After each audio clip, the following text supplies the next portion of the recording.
तो देखिए बच्चों, आपके सामने है क्लास 10th के मैथ का एक और इम्पोर्टेंट क्वेश्चन, ठीक है, जो तीसरे लेसन का इम्पोर्टेंट क्वेश्चन है। ठीक है, ध्यान दीजिएगा। लिखा गया कि के का मान ज्ञात कीजिए जिसके लिए समीकरणों, कौन कौन समीकरण देखिए, 2x प्लस के वाई बराबर 1 है और दूसरा समीकरण क्या है, 3x माइनस 5y बराबर 7 है। ठीक है, इसको थोड़ा सा और सॉल्व कीजिए। ये हो जाएगा 2x प्लस के वाई माइनस 1 बराबर 0, प्लस 1 उस साइड से इस साइड आएगा तो माइनस 1 हो जाएगा। ठीक है, बराबर क्या बचेगा, 0 बचेगा।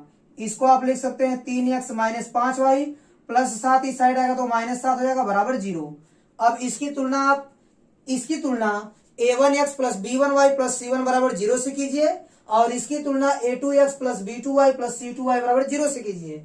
इसकी तुलना किससे करेंगे आप, देखिए a1x plus b1y plus c1 बराबर 0, ठीक है, और इसकी तुलना a2x plus b2y plus c2 बराबर 0 से कीजिए। ठीक है, तो इसकी तुलना यदि आप इससे करेंगे तो आपको a1 का मान क्या मिलेगा, 2 मिलेगा, और b1 का मान क्या मिलेगा, k मिलेगा, और c1 का मान क्या मिलेगा, माइनस 1 मिलेगा, और यहां से आपको a2 का मान मिल जाएगा 3 और b2 का मान मिल जाएगा माइनस 5 और c2 का मान मिल जाएगा माइनस 7।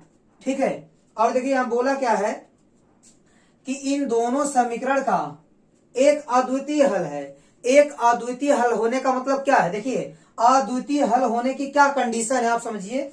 जब a1 बाई a2 का मान b1 बाई b2 के बराबर नहीं होता है, उस कंडीशन में आपको अद्वितीय हल मिलता है। ठीक है, एक अद्वितीय हल कब मिलेगा, जब a1 बाई a2 का मान b1 बाई b2 के बराबर नहीं होगा।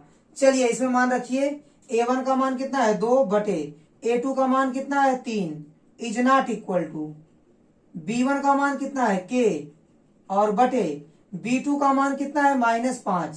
ठीक है, अब आप तिर्यक गुणा कर लीजिए, 3 का गुणा k में हो जाएगा तो आ जाएगा 3k is not equal to 2 पचे 10 माइनस 10 हो जाएगा। यहां से आपको मिल जाएगा k is not equal to minus 10 और गुणांक बटे में जाएगा बटे 3। ठीक है, k का मान आपका माइनस 10 बटे 3 नहीं होना चाहिए। तो बच्चों यदि k का मान आपका माइनस 10 बटे 3 नहीं होगा तो इन दोनों समीकरण का अद्वितीय हल मिलेगा। मतलब k का मान इतना नहीं होना चाहिए, इसके अलावा कुछ भी हो सकता है, तो आप लिख देंगे इसलिए k का मान माइनस 10 बटे 3 के अतिरिक्त, ठीक है, इसके अतिरिक्त कोई भी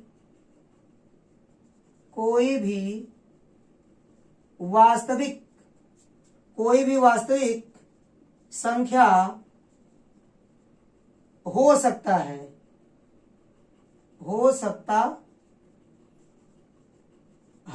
ठीक है, तो k का मान केवल माइनस 10 बटे 3 नहीं रखना है, इसके अलावा k का मान कोई भी वास्तविक संख्या रख देंगे तो आपका यह दोनों समीकरण अद्वितीय हल देगा। ठीक है, तो k का मान माइनस 10 बटे 3 का अतिरिक्त तो कोई भी वास्तविक संख्या हो सकती है। तो इस प्रकार आपका एक क्वेश्चन भी कंप्लीट हो गया।